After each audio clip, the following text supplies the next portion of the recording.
Hey there, sports history fan. This is Arnie Chapman, a.k.a. the Football History Dude, and I'm here to help you finish your Christmas shopping list and let everyone else over there stiff-arm their competition while trying to fight off that tryptophan on Turkey Night. Now, what we did was we partnered with Rochester Sports Autographs, the largest JSA authenticated autograph distributor in the United States, where you can get up to 75% off over 30,000 autographed sports collectibles during this holiday season. They have something for everyone. But how is RSA able to offer such great deals on JSA authentication, you ask? Well, they do this by making deals directly with athletes so there are no extra markups, and they choose to then pass that savings on to you, the customer. Now, all orders from Rochester Sports Autographs are top quality and shipped to your door with top authentication and a money-back guarantee. But hurry up because customers are so stark raving mad for RSA that memorabilia sells out daily. All you have to do is head over to shoprsa.com/SHN. Again, that's shoprsa.com/SHN. So don't wait to bring home your favorites and own a piece of sports history for you and the loved ones on your shopping list this holiday season. This podcast is part of the Sports History Network, your headquarters for the yesteryear of your favorite sport. You can learn more at sportshistorynetwork.com. Hello, sports fans, and welcome to another edition of Yesterday Sports on the Sports History Network. Today we're going to do part 3 of the greatest offensive players in NFL history. Joining me are my friends Arnie Chapman and Dave DePaula. Welcome to the Football History Dude podcast, where each episode is a journey back in time to learn about the rich history of the NFL. Your host is Arnie Chapman. Football is his passion, and he wants you to come along with him to explore the yesteryear of the gridiron. So hop on board his DeLorean, and let's get this baby up to 88 miles per hour. Great Scott! Stand them. Well, we're getting off the list here. Well, let's get back to that list. Okay, at guard, they only have 4 guards picked on the 2010 list. The other list only had 4. Yeah. They have John Hanna, Jim Parker. Those 2 guys are going to make every list. Gene Upshaw. And now they have Larry Allen, who you were talking about earlier. He was tremendous, Larry Allen. The first memory I have of Larry Allen was the 94 championship game against the 49ers that the Cowboys lost. Uh-huh. Larry Allen was playing in that game with a bum leg. And I just watched a video of this young kid. He was really on the ball, this guy. You should have seen all the homework he did. He did a video about what's his name, what we were talking about earlier. It was really nasty. And he was saying if he played, that was the year he got injured in the car accident, Eric Williams. And he was saying if Eric Williams played in that game, there was a very good chance the Cowboys would have won. Emmitt Smith had a bad hamstring. He never finished the game. If you remember that game, Blair Thomas finished the game at running back. But Larry Allen had a bum leg. I don't know why they didn't replace him because they had a guy on the bench, Ron Stone, who they ended up trading to the Giants, who was actually a pretty decent offensive lineman. They couldn't put him in. Aikman was under duress that whole game. And then that crazy play. But Larry Allen turned out to be, there was a clip of Parcells when he was coaching the Cowboys. You could look it up. And he's actually going at Larry Allen in practice. And he's saying, this guy doesn't want to practice hard. And there's a clip of Parcells saying, you're going to be tired of me, boy. He was saying, when I get done, you're going to have enough of me. And then he takes him aside and he talks to him. And you can hear it all. It's all on mic. And he's saying, what are you getting upset for? You gotta, sometimes you're going to get beat. Everybody gets beat, even the best ever. And then so he goes back in there. But he was saying that Larry Allen was going through something there that, and Parcells kind of, it's a great clip. It's on one of these Cowboy features about Bill Parcells. I'll send it to you, Mark. I'll find it. I remember seeing some of that. I think it's called Bill Parcells' Last Ride, but he's talking about Larry Allen. Right. And even as great as he was, He had that downtime there. Yeah, and he was pushing them. He was pushing them in practice. Yep. Yep. Yes, he was. So they only have 3 centers, same 3 guys, Jim Imagine Otto. that. Yep. In fact, they did this number 1 to 100, right? The NFL Network. They don't have a center listed until number 63. They've got 62 players. They've got 62 players picked, and none of them are a center. There's no center. Finally, at number 63, they picked Jim Otto, and then they picked the other 2, Mike Webster and Mel Hine. So they didn't think too highly of centers, I guess. Tight end, they have John Mackey. They have Tony Gonzalez. They have Mike Ditka, Kellen Winslow, and they have Ozzie Newsome. Yeah, Newsome was great. Yep. We haven't talked about him, but he really was. He played for a long time, too, right? And, yes.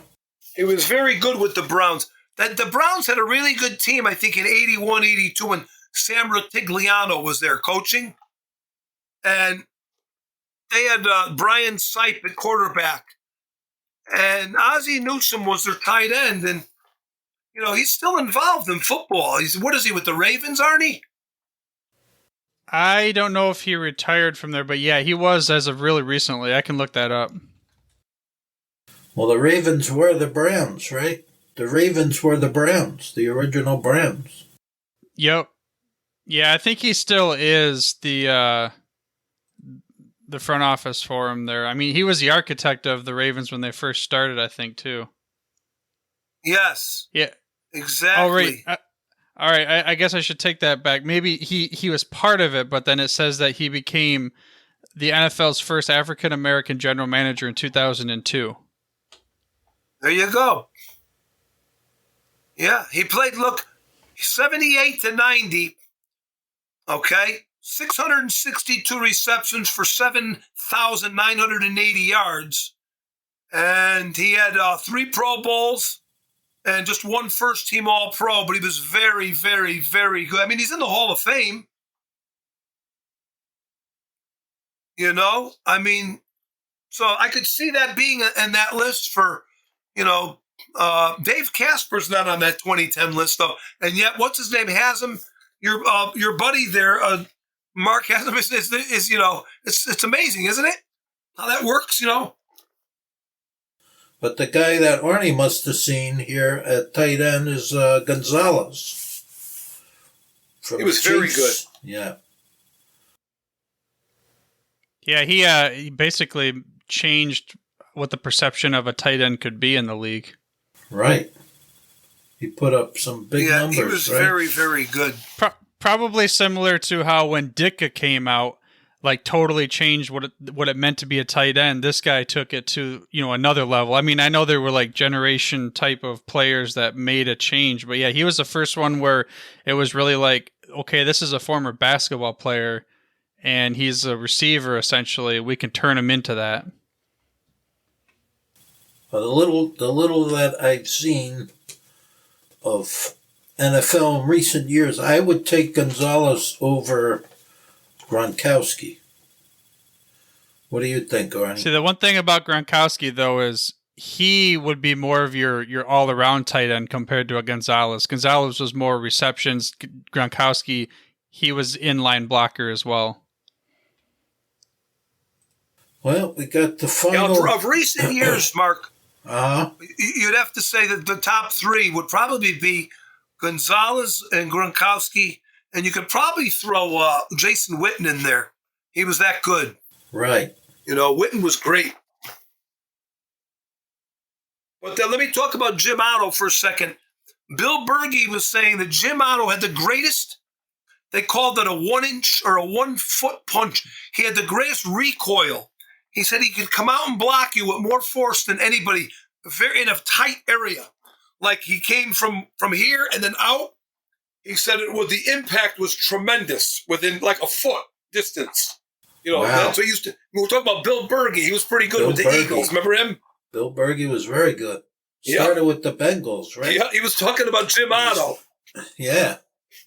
That's quite a compliment. He said that he was playing a game against the Raiders, and Madden was yelling about something, and Berge says, he's too slow, coach. He was talking about Jim Otto. He said, then another time we played him like a year later, he goes, he came up and he just blind. He said, and he let me, he goes, and I was pretty much out, I was awake. He goes, and Madden came over. He was on the field, and he said, how's Jim Otto now? He says, oh, pretty good, he says. That's a good story. I love those stories. Well, we got the final list here. The 2019 100th anniversary list. They got, we'll start with the offensive line. They got Otto, these three guys at center are on every list, right? Jim Otto, Mike Webster, Mel Hein. Yep. Then they got Dermontti Dawson. I had a hard time, picking my own team. I couldn't decide between, and these were both of these centers were for the Dolphins. I couldn't decide between Jim Langer or Dwight Stevenson. And I picked Langer only because he had the longer career than Stevenson, but I don't know. I think Paul Zimmerman might have changed my mind. And you know who else? They interviewed Howie Long. And they asked him who was the best offensive lineman. And he said, without hesitation, Dwight Stevenson. Really? From Howie Long, yep. You have any more of those lists, Dave? Where players the thing that my gripe with not a gripe, but the 2019 this latest list, the 2019 list. Here's my thing with this. They added in special teams. Yeah, you're right. So they about have that. Stenerud and Vinatieri. 6, too many. Ray Guy and Leckler, the punters. Devin Hester and Billy White Shoes Johnson. So those 6 guys. Then they brought in some of these old timers that we talked about before: Dutch Clark, Carl Hubbard, Fortman, Bill Hewitt. And I'm not saying leave the guys off, or I didn't see him play, but to me, this doesn't make sense to me. The guys that got taken off the list from 2010, you're going to tell me Sean Leckler's going to go on this list as one of the 100 greatest players, but you're going to take off Tarkington, Young, Aikman, Dorsett. Okay? I mean, it's insane kind of to me, but it is what it is. That's how the list works. So they didn't have those guys in 2010. I think they had to make room for them.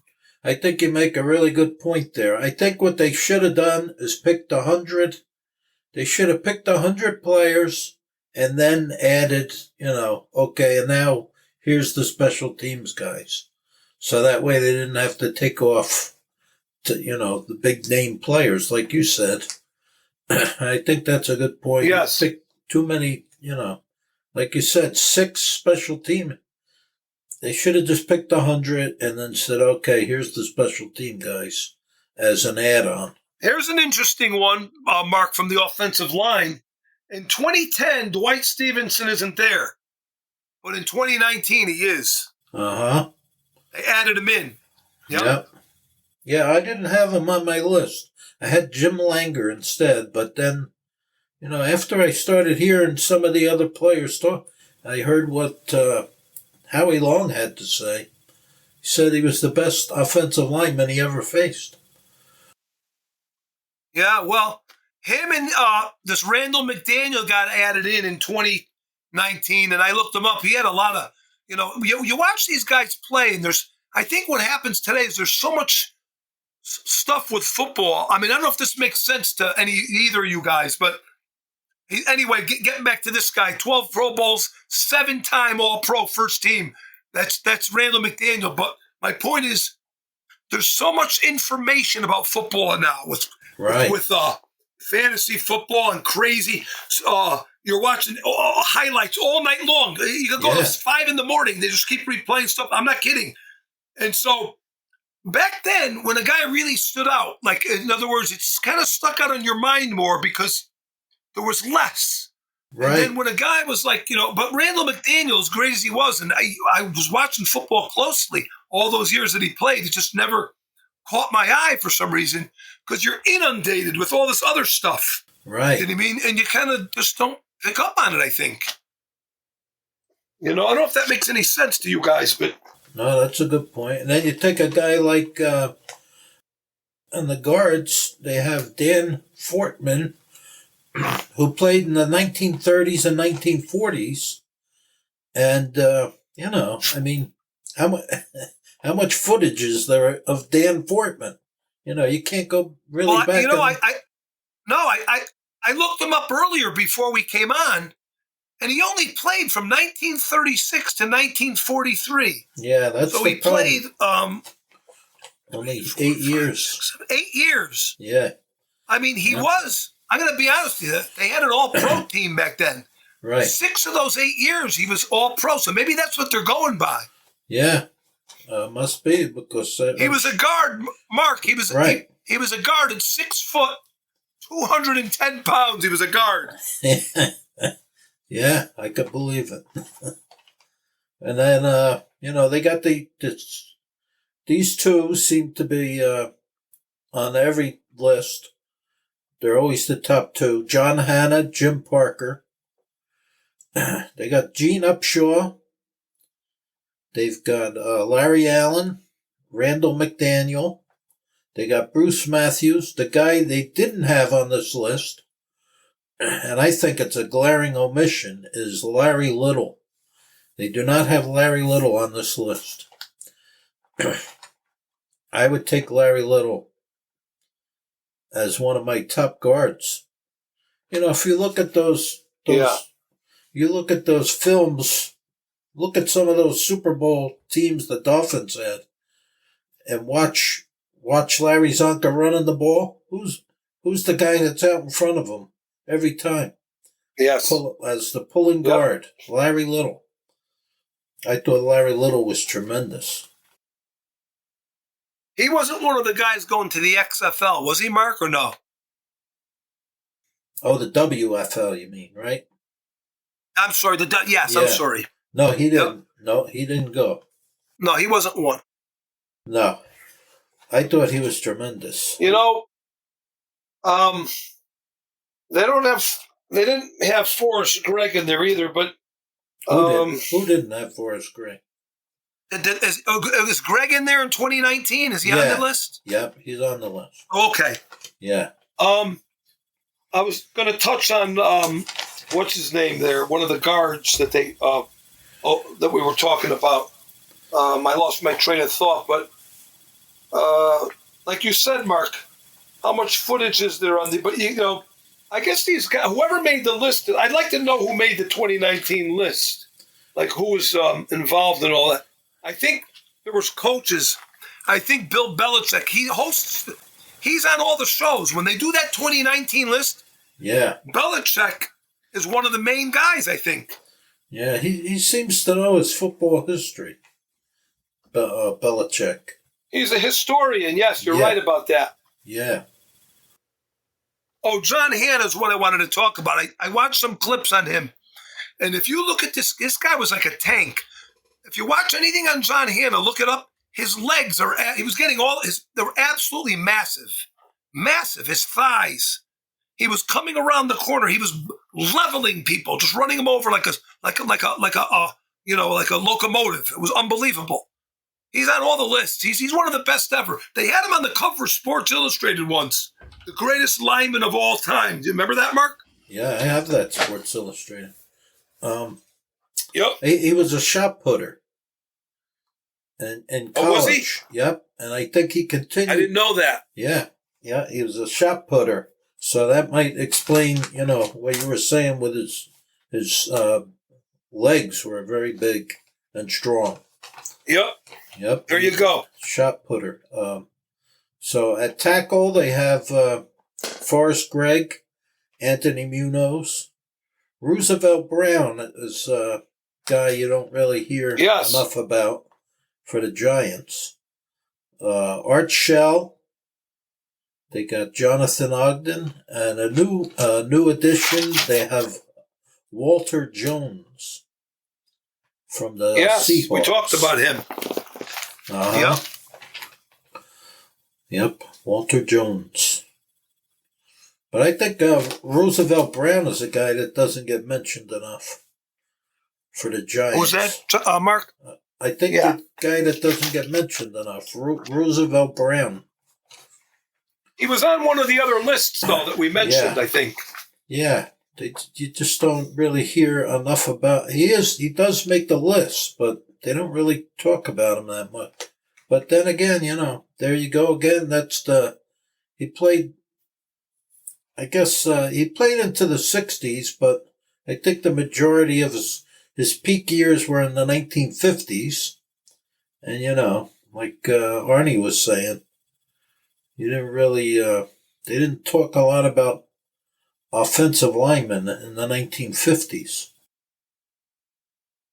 No. Mike Ditka talked about that. He said, when I played, we were an extension of the offensive line. Right. That's what he said. Tight end was an extension of the offensive line. And, that's why, like Arnie said earlier, he kind of changed things with the pass catching. Right. Yep. And speaking of tight ends, they have John Mackey, they have Mike Ditka, they have Gronkowski, they have Winslow, they have Tony Gonzalez. The guy that doesn't seem to make these lists is Jackie Smith. Unbelievable. I gotta have Jackie Smith. If I'm picking tight ends, I gotta have Jackie Smith in my top 5 without a doubt. I got a list here, Mark, from Jack Ham. Jack Ham selected his best tight ends. He's got one of Arnie's guys on there at number 10. Number 9, he's got Charlie Sanders on there from the Lions. But his top guy, believe it or not, you're not going to believe this. This is Jack Ham now. And I know he played against this guy at least once a year. He's got Russ Francis up there he's got him ahead of Kellen Winslow. Wow. And then he's got years. Charlie Young, Ozzie Newsome, and Dave Casper to round out his top 5. And then he's got Mackey, Ditka. You're not going to believe this one. At number 8, he's got Jay Novacek. This is Jack Ham. Wow. Charlie Sanders, and then at number 10, Bob Trumpy. Remember Bob Trumpy became an announcer? Yeah. He played for the Bengals, Yeah, he was a very good tight end. But that was his list. Again, no Jackie Smith. Imagine that? No Jackie Mark Smith. says again, nothing. Wow, that's unbelievable. I don't understand. He's one of your favorites, Mark. Yes, Jackie Smith was tremendous. And I know he always killed Dallas when he was with the Cardinals. Always had a big game against Dallas. They show that one clip all the time where he carried half the team on his back. He was tremendous. I think, after he caught the ball, he was like a locomotive. They couldn't tackle him. He was knocking people all over. They couldn't tackle him. I'm looking at him here now, Mark. He was ahead of his time. He had a lot of accolades here. 5 Pro Bowls. He had 400. This was when they weren't passing the ball a lot. The guy played from 1963 to 1978. 15 big ones. Yep. Yeah. Unfortunately, he was best remembered for that catch that he didn't make in the Super Bowl. But that's a shame. He was one of these real humble guys that I met him at the Hall of Fame when he got in, because he got in with Randy White. They got in the same year. I went to that thing and I met him at the hotel, and he was just one of these really, low-key guys, you would never even talked about, football all that much, but you could tell during his interviews, he just seems like a really, really down-to-earth guy. You know what I'm saying? Yep. I met him too. I got a picture of him with my son. And I had the same feeling, just seemed very humble, low-key, like you wouldn't even know that he played in the NFL. Okay. He had almost 8,000 yards receiving. I mean, that was big for that time. Oh, yeah. And he had no weaknesses. He could block, and he could run. He could certainly run. Once he caught the ball, those defensive backs, they would accidentally trip. Like when Earl Campbell was coming at him. That's how they were with Jackie. Oh, I tripped. Because they didn't want to get in his way. He would have just pancaked them. He ran him right over. Randy White gave the speech that day. Like I said, they both got in the Hall of Fame. And you could tell it wasn't in his notes. And Randy White said, Jackie Smith, it was an honor playing with you that year. He, because he knew he was getting a lot of flack for the dropped pass and everything. But he actually threw that in there. You could tell it was off the cuff, too. It was really nice of him to say that. But I'm looking at his stats. We're talking about 1964 here now. He had a run from 64 to 69. 47, 41, 45, 56, 49, 43 receptions. That was kind of almost unheard of back then. Yeah, absolutely. Yeah, he was tremendous. Wide receiver, they got Jerry Rice, Lance Allworth, Don Hudson, Steve Largent, Raymond Berry, Paul Warfield, Marvin Harrison. They got Elroy Hirsch, Crazy Legs. They got, who they don't have? Well, they got Randy Moss on here. I can't believe they don't have Charlie Taylor on here. Charlie Taylor from the Redskins. I think I'd take him. There. Yeah, I think I'd have to take him. You might take me over Randy Moss, Mark. I don't know. I probably would. I would definitely take Charlie Taylor over Randy Moss. Well, I got Charlie Taylor here at number 4. Receivers I admire the most by Lance Allworth. He's got Charlie Taylor at number 4. You're not going to believe it. He threw Mike Ditka in there. I guess he's considering any type of guy that catches the ball. He's got him in there at number 5. He's got Rice at number 1. I hate to break the news to you. He's got Moss at number 2. This is Lance Allworth now. Uh-huh. And he's got Don Hudson at number 3. And he's got Elroy Hirsch, who was really a running back, kind of. Wasn't he? No, was he a receiver? He was a receiver. I guess they called him flanker back then. Yeah, he's got Lynn Swan, Paul Warfield, and Kellen Winslow to round out his list. That's Lance Allworth now. Uh-huh. Yeah. He killed Charlie Taylor. You could go back and forth. Remember Charlie Taylor killed Dallas in that the 1972 NFC. They had Charlie Waters playing cornerback. They had Charlie Waters covering Charlie Taylor. He killed Charlie Waters in that game. I think he got hurt in that game right? I remember it well. It was like 26-3 or something. It was 10-3.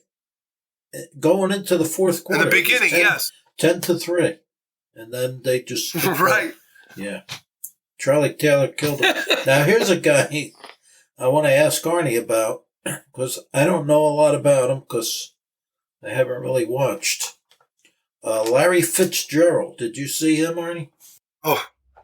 Oh yeah, he was definitely a receiver in my generation that it didn't matter if he was covered or not. The guy's hands were like glue. He was with the Cardinals? Yeah, his entire career was with the Cardinals. Yeah. So he was known for not dropping passes, right? I mean, his hands were just so strong. It didn't matter where he was at, and he had like any other receiver. He had the route tree. He was able to get open and everything. But what I remember is the strong hands catching it in traffic, willing to go over the middle and all that other kind of thing. It wasn't necessarily the deep passes. He was more of a across the field kind of a guy. Uh-huh. Well, he made the list. Mark. Yep. Mark, I'm telling you, he was tremendous. 17 years he played, Mark, I think. Let me just look it up. Hang on. 2004 to 2020, Fitzgerald. Uh-huh. And he was, I remember him because I had him on couple of my fantasy teams over the years. He was only first team All-Pro once, but don't forget, there's a lot of competition there, but 11 Pro Bowls and just all kinds of receiving yardage. I mean, his numbers are really, I mean, and a very nice guy too, off the field, like a real top-notch, a real gentleman. almost 17,500 receiving yards. Unbelievable. 1,432 receptions. He must have surpassed Terrell Owens in some of these categories, I would think. Yeah, I'd have to look it up, but I'm pretty sure he did. Yeah, 263 games played. He was great every year. Just based on just fantasy football, Mark, every year you have a draft, and you'd go. Somebody would always draft Larry Fitzgerald, like the last 5 years of his career, and some guy would make a comment. Always he's on the geriatric team, and this guy. But every year he'd be great. Every year he'd contribute. It was unbelievable. They'd make you'd eat your words. So he was great.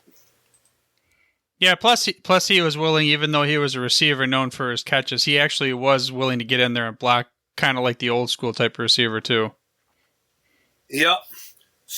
Going back, Mark, to Charlie Taylor before you go, I found the list here from Willie Brown, the toughest receivers to cover.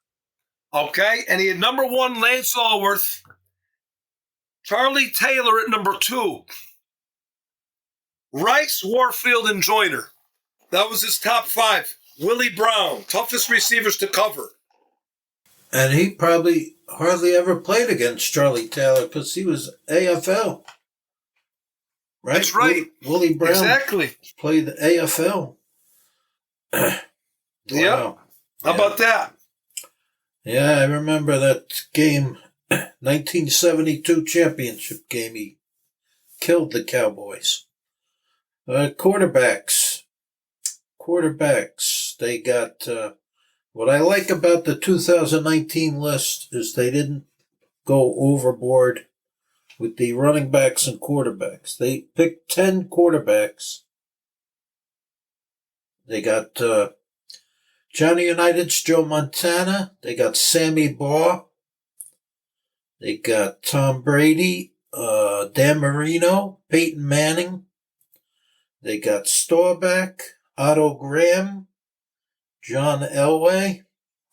They got Dave's favorite quarterback, Brett Favre. The guy they don't have on here. I know you want to talk about Brett Favre. The guy they don't have on here that I got to put in is Bart Starr. I can't see how you could keep him off the list. Well, I got 2 lists. I got 2 lists here, Mark. The smartest quarterbacks is selected by, of all people, George Blanda. Uh-huh. And he's got Bart Starr at number 2, behind Otto Graham. He's got Montana at 3. And of all people, at number 4, he's got Bradshaw, who they said wasn't too bright. Remember they used to say that? Right. And Unitas at number 5. That's George Blanda.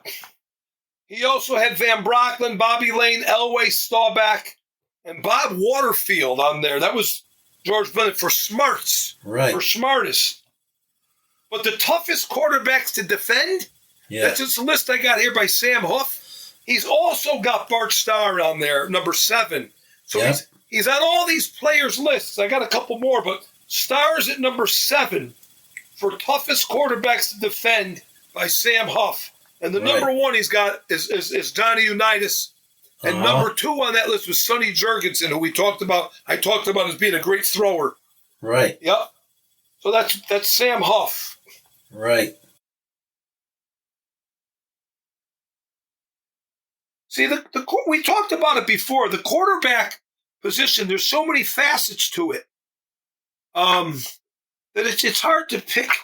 But, the top ones I always go with, I still stick with my list of all time, the top 5 or 6 I told you about before. But there's just different things there's different facets of the game to, don't forget, a lot of these guys called their own plays. And then later on, the coaches were calling the plays for them. So that's a big thing right there, But that's where the smarts come in. Right. Where you're saying the guys today, they're not even calling their own plays. They'd probably be lost, some of these guys, if they had to call their own plays and figure out, really, I'm not kidding. Yeah. It's the greatest athletes that they are, some of these guys. Something like all of a sudden now he's been thrust into the limelight. Arnie will know about this. The kid from the Chicago Bears, he couldn't get out of his own way 5 weeks ago. Now all of a sudden, they're talking about him like he's all these quarterbacks rolled up into one. Once they force this guy to stop running, which they eventually will, he's just not that good of a passer. I'm sorry, he's not.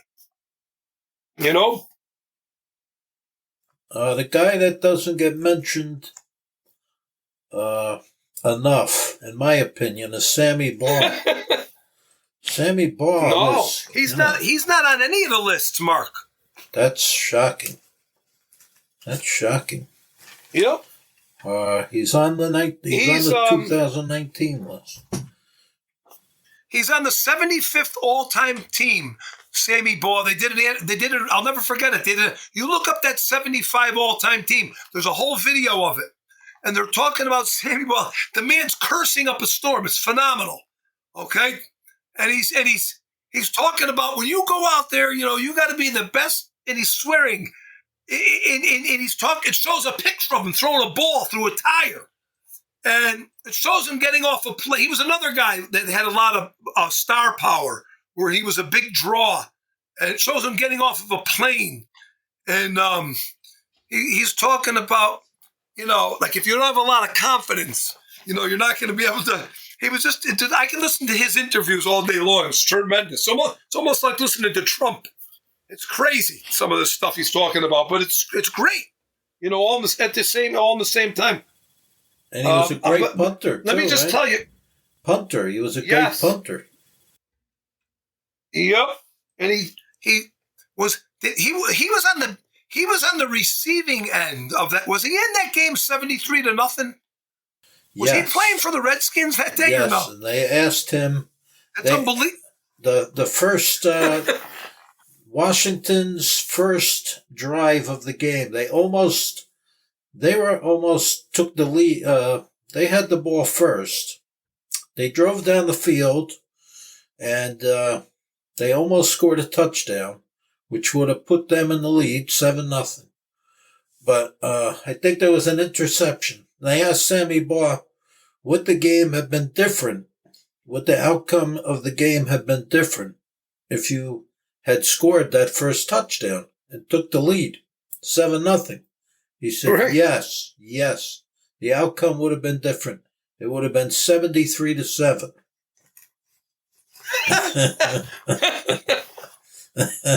Look, I stumbled upon your boy Bart Starr again. He's the toughest, best quarterbacks of the era by Forrest Gregg. Of course, he played with him, but he doesn't have him first.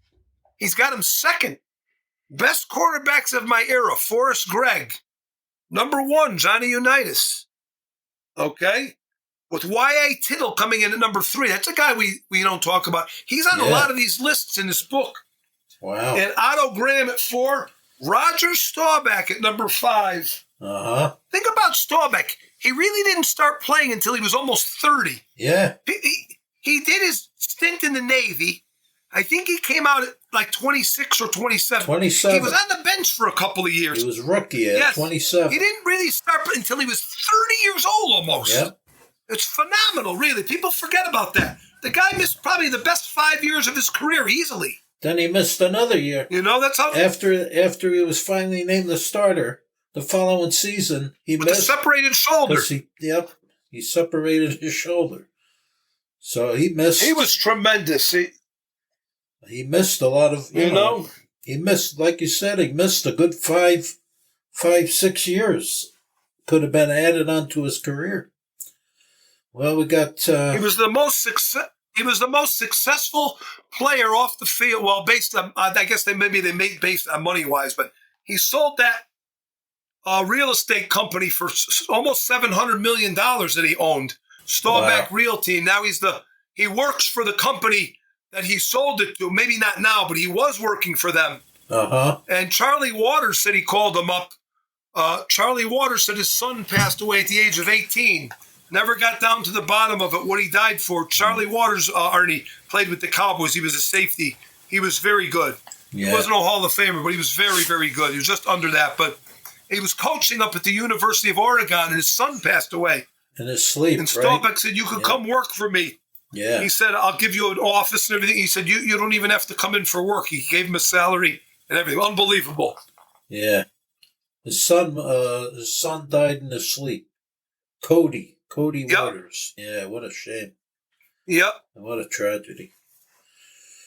Well, and that's what he said. Staubach, he credited Staubach. He said, he's almost saved my life. Hollywood Henderson said the same thing. Yeah. You watch that video of go on and watch the one with Roger Staubach. What's this one the NFL made where they have the players and they talk about them for an hour? I can't think what they're called. Right. Not America's Game. Those are the ones about the Super Bowl. But there's another series. They talk about individual players. Right. And he said, I was in jail. I was in, and he called me up. Yeah. And he said to me, Thomas, you were a good guy, he says, before the drugs, got to you. He says, but he says, and at that time, I didn't know I was a good guy. Yeah. He said, imagine that.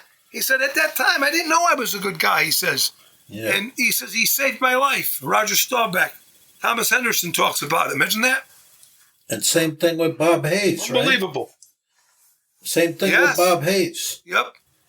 He came to Drew Bob Pearson Hayes. said we didn't know how many guys that he did it to because he never talked about it, Staubach. He never talked about it. But he was tremendous. Staubach, tremendous. He was a tremendous leader. It wasn't just about games and this. He didn't have great Super Bowls, Mark. He didn't. His stats weren't there, but he was just. There was a lot of what do they call other tangibles, intangible things that you couldn't measure. He was just great. Absolutely tremendous. Well, all we got left is running backs. So they got Walter Payton, Jim Brown, Emmitt Smith, Barry Sanders, Eric Dickerson. They got Gale Sayers, Steve Van Buren, Earl Campbell, Bronco Nagurski, Marion Motley. They got two guys here that I would take out.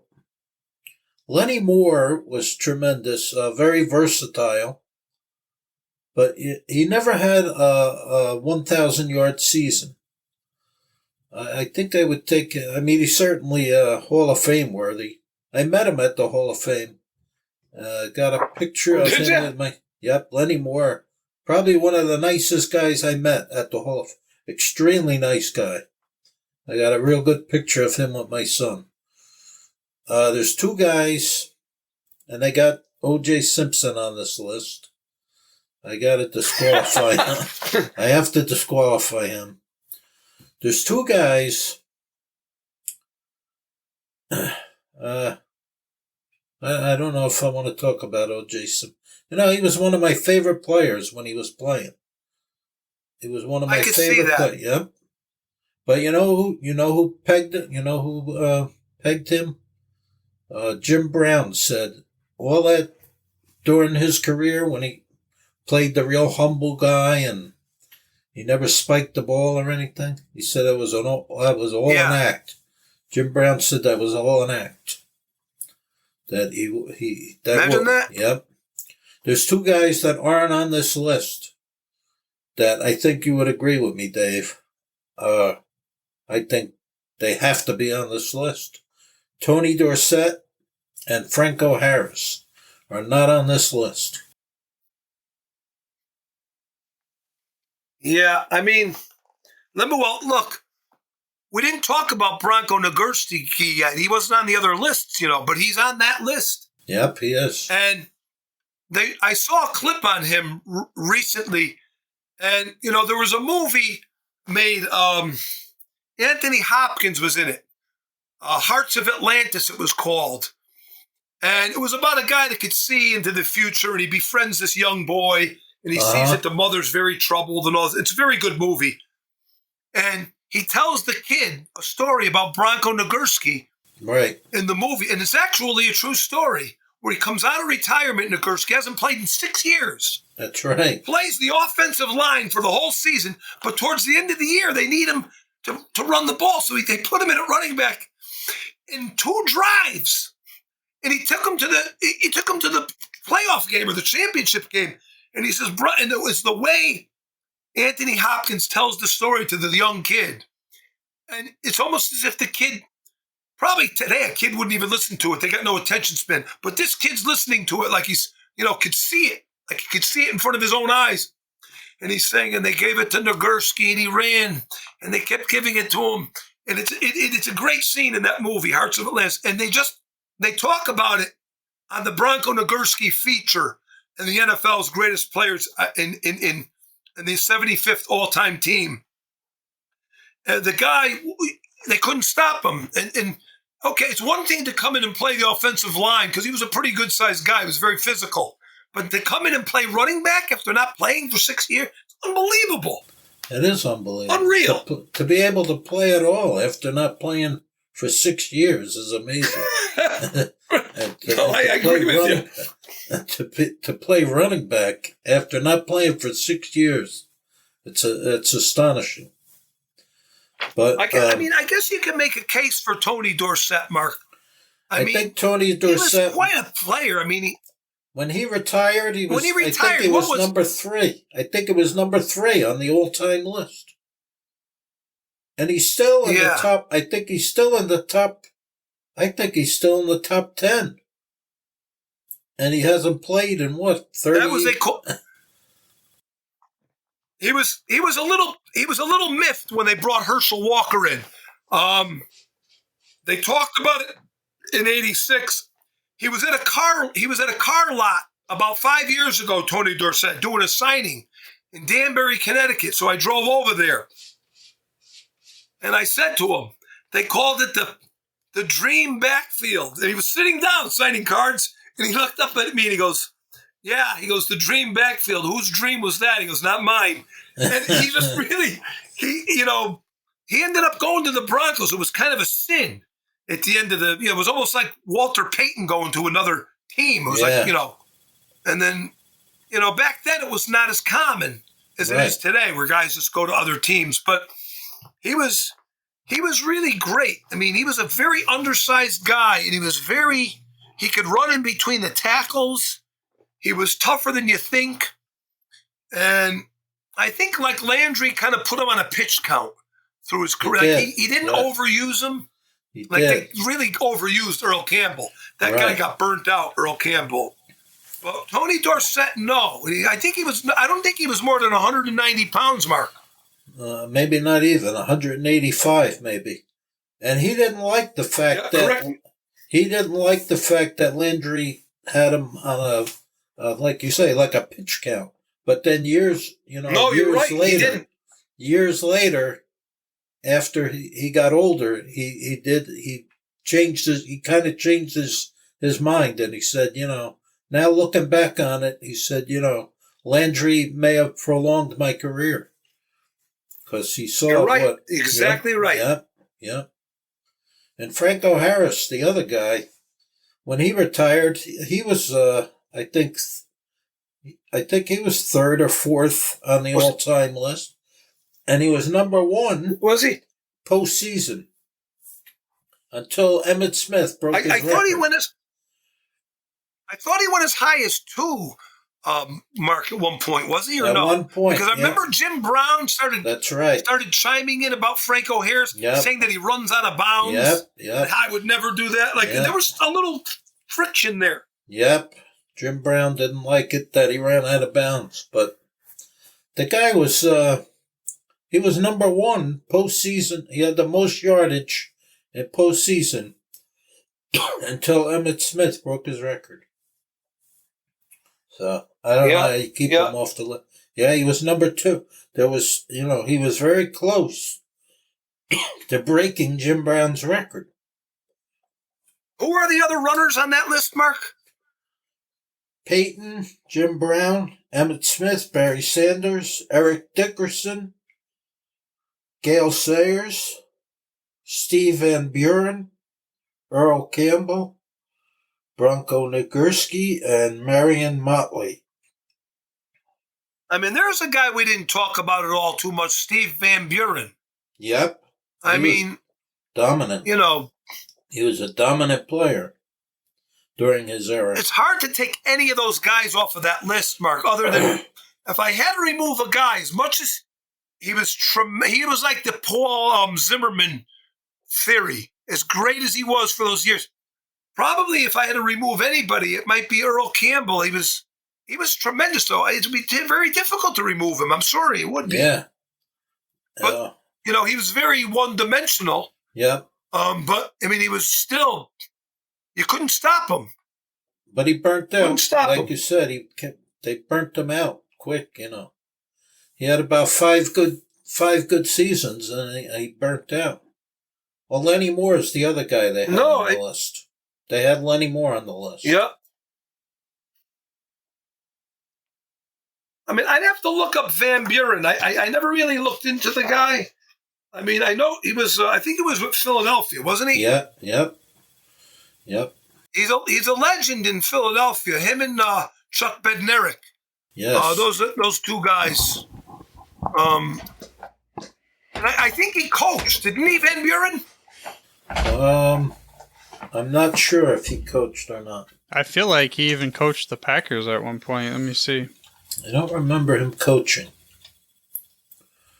But yeah, I'll have to look it up. No, I might be thinking of Van Bracklin. Yeah, Van Bracklin coached. But Van Buren, exactly. In the late 40s, the Eagles, I think they won 2 championships in the late 40s. And the offense was built around Steve Van Buren. They had a game where it snowed, like it was a blizzard. Championship game, it was like a blizzard. And he gained well over 100 yards in that game, I think. He was the only one that could stay on his feet. Everyone else was slipping all over the place. It was Van Buren, yes.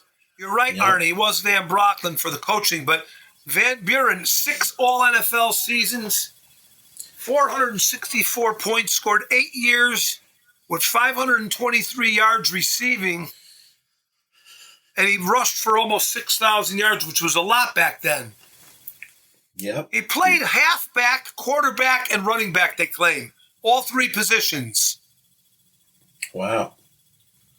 I didn't know he played quarterback. He surpassed 1,000 yards rushing twice. Yeah, not too many guys were doing that back then.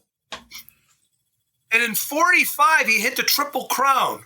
He led the league in rushing, scoring, and kickoff returns. Imagine that. Wow. Unbelievable. Yeah. He was tremendous player. Maybe the best running back of that era, of his era. Yes. Might have been the best running back of his era.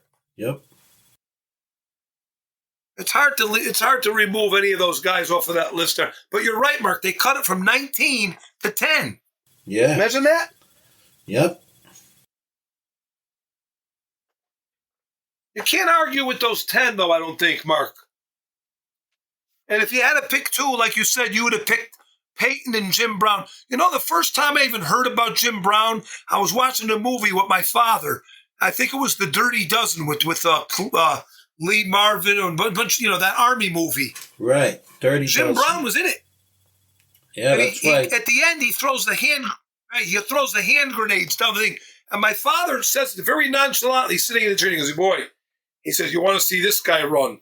He said, this guy was played professional football. You should have seen this guy run, he says to me. That was my first, I was probably maybe 8 years old, 9 years old. It was my first recollection of hearing about Jim Brown, you know.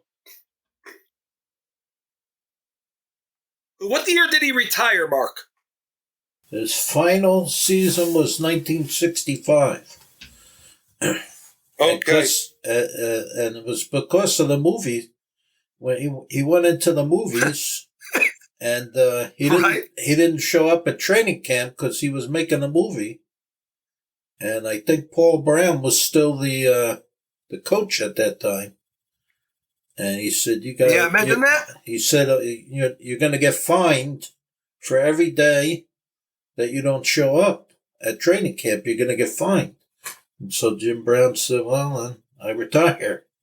I'm done." It was in June of 1967 that they were filming the movie, Mark. Yeah, well, it might have been a different. Probably, it might not have been that movie, but I remember. It could have been. It's right. It could have been because he was in other movies prior to that. You're right. Yep. Imagine that. Well, you know what? He was probably figuring, why get all banged up? I can make money making these movies. I'm meeting all these beautiful women and all this other stuff. And he was running, how many championships did they win while he was there, Jim Brown? Do you know, Mark, off the top of your head? I think only one. Did they win any? 1964. Imagine that. 1957 was his rookie season. I think there was a year there in the late 50s where they played the Lions. I think the Lions beat them. Really? And then in 64, they played the Colts, and the Colts were heavily favored, and they beat the Colts 27-0. And then the following year, the Browns were the defending champions. They played the Packers, and the Packers beat them, but it was a close game, 23-12. And that was Jim Brown's final game, that championship game against the Packers. So I think he played in 3 championship games, and they won one of them, 64. Imagine that. It's unbelievable. Because they had Paul Brown there. Jim Brown was there. They had a great quarterback. There used to be a lot of debate, Mark, over who was greater, the 50s, the Colts of the late 50s, or the Packers of the 60s. A lot of people used to talk about that. Well, it's hard to beat those 1960s Packers teams. They had some tremendous teams. Well, I think we wrapped it up. Yeah, that's it. I want to read you one more list before we go, Mark. It was a toughest offensive lineman since we talked about the offense this week. Uh-huh. Selected by Bob Lilly. Okay. Toughest offensive lineman, 10 of them he's got. And, of course, number 1, we already talked about this, Jim Parker at the top of the list. Yep. And then you're not going to believe the next 2. This number 2 is Gail Gillingham from the Packers. Uh-huh. Imagine that. Yeah. So he must have gave Lilly a hard time because he was a guard. Well, he was a guard. Yeah. Yep. And then at number 3, he's got Tom Mack. Uh-huh. Tom Mack was a very strong guy. Wasn't he in one of these strongmen competitions, Tom Mack? He was one of these real strong guys. Yeah, Tom I think Mack. he was just naturally strong. Yep. Yeah, there was something going on there with him. He's got Forrest Gregg at number 4, who was a tackle. And at number 5, Mark, going back to your Miami Dolphins team, he's got Bob Kuchenberg in there. Kuchenberg at 5. Right. Okay. He's got Greg Larson at 6. Mick Tingelhoff at number 7, the center for the Vikings. Right. Mick Tingelhoff, look at his, I think he played 20 years or something. Yeah, Crazy he amount. played a Never long missed a time. single game. Yeah. And I watched his Hall of Fame speech. It was extremely, extremely sad. Did you ever see it? I don't think he can't so. really. He's not really. I don't think he really knows what's going on. They pull the thing off the bust, and Yeah. he's standing behind it. And he Right. makes a face like, and he doesn't even realize he's behind it. Well, Fran Tarkington brings him up to the microphone. Fran Yeah. Tarkington presents him.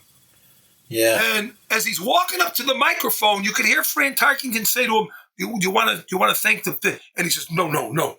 And Fran Tarkington composes himself, and he says, Mick is a man of a few words, but a lot of action. Uh-huh. And he says it took him 37 years, and Fran Tarkington starts crying. Yeah. Go watch Mick Tingelhoff's induction into the Hall of Fame. It's phenomenal. Yeah, I got. Well, anyway, Lily's got him at number 7. Right. And then he's got Fuzzy Thurston, Gene Upshaw, and Jim Otto to round out the list. But think about it. He's got he's got 3 Packers in there, Mark. Yeah. 3 out of 10 are Packers. Yeah. Imagine that. I could believe that. Yep. Kuchenberg was very good. He's been on the Hall of Fame ballot a few times. When Lilly played against him in 72 in the Super Bowl, Yeah. that 71 year, that was Kuchenberg's rookie year. So Kuchenberg was a rookie going up against Lilly in that game. Imagine that. Yeah. Then they played them on Thanksgiving. Yes. 1973. Played Miami on Thanksgiving. Yes, you're right. It was kind of a close game. 14-7, yeah. Yep. Mark knows. 14-7. Yep. Yeah, that was good, Mark. That was a good list. That was good. A lot of same guys, in a lot of these positions. You notice that? Like a lot of the same players. Yeah, consistent.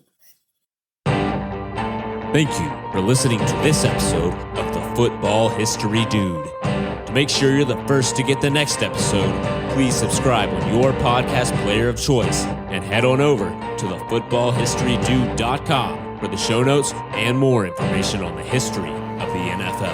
And remember, dudes, where we're going, we don't need roads. Hey there, sports history fan. This is Arnie Chapman, a.k.a. the Football History Dude, and I hope that you enjoyed this recent episode presented by the Sports History Network and were able to learn some good old-fashioned sports history knowledge nuggets. I started the Sports History Network back in 2020 with the mission to help podcasters find a community of like-minded sports history nerds, as well as helping aspiring podcasters to start their own shows. We have a little bit over 30 shows on the network right now covering all sorts of sports history, but as far as I'm concerned, we're just at the toothpick in the ocean moment, that can't even figure it out because there's so much more coming. We wanted to create the ultimate headquarters for sports yesteryear, starting with Podcast Network and our website, but we're going to continue to move into other mediums as well. And here's the cool part, because we want you to be part of our team. So if you're interested in starting your own podcast, or maybe being a guest on one of our shows, or who knows, maybe even writing an article for us over on the website. Seriously, all you gotta do is reach out to us on the contact page over at sportshistorynetwork.com. You can be as technologically savvy as a Neanderthal tapping on a stone trying to figure out this whole hieroglyphics thing back in the day. Again, it doesn't matter, because even if you don't understand the whole podcast space, we have a production team that can pretty much help you out with doing everything. All you gotta do, head over to sportshistorynetwork.com, head to the contact page, fill it out. That message goes right to me, and I'll reach out to you as soon as I can. But for now, dude, I'm through if you're through.